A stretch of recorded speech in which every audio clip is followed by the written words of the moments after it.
Mahigit 30% ang itinaas ng pondo ng Department of Migrant Workers ngayong taon na umabot sa mahigit 11 bilyong piso.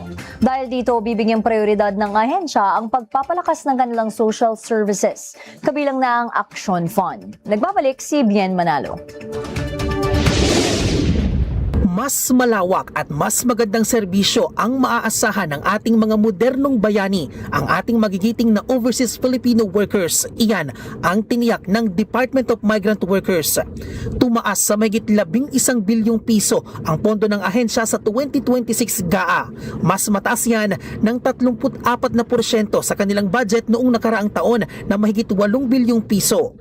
Kasama sa bibigyang prioridad ng ahensya ang pagpapalakas ng social services, kabilang na ang Action Fund na may 2 bilyong pisong pondo na pinagkukunan ng financial, medical, legal at repatriation assistance.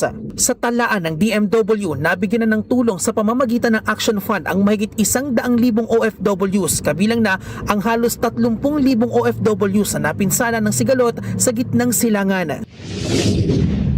For the Office of the Secretary, we have 7.46 billion, an increase of 40% coming up from 5.3 billion last year. Mahigit 600 milyong piso ang inilaang pondo para sa OFW Hospital na kasalukuyang nasa level 2 at higit 100 milyong piso rito ay ilalaan para sa capital outlay sa pagpapatupad ng zero balance billing. Umabot naman sa mahigit 4 bilyong piso ang inilaang pondo sa attached agency nito na Overseas Workers Welfare Administration o OWA, mas mataas ng 26% kumpara sa higit 3 bilyong piso noong nakaraang taon.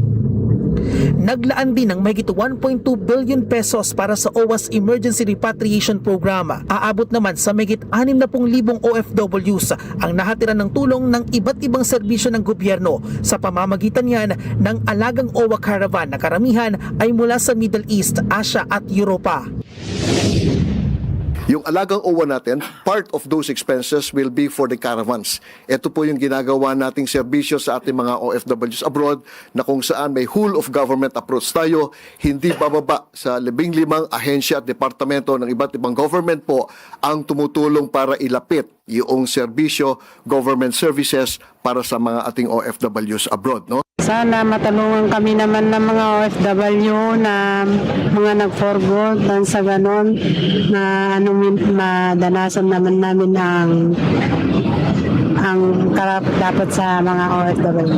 Dapat nilang siguraduhin yung mga kaligtasan ng ating mga OFW. Samantala, naging matagumpay naman ang isinagawang Bagong Bayani ng Mundo OFW Serbisyo Caravan sa Abu Dhabi, United Arab Emirates na pinangunahan ni First Lady Liza Araneta Marcos.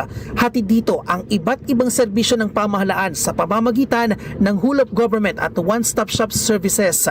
Nauuna sa balitang totoo at laging bago, Bien Manalo, Alauna sa Balita, Congress TV.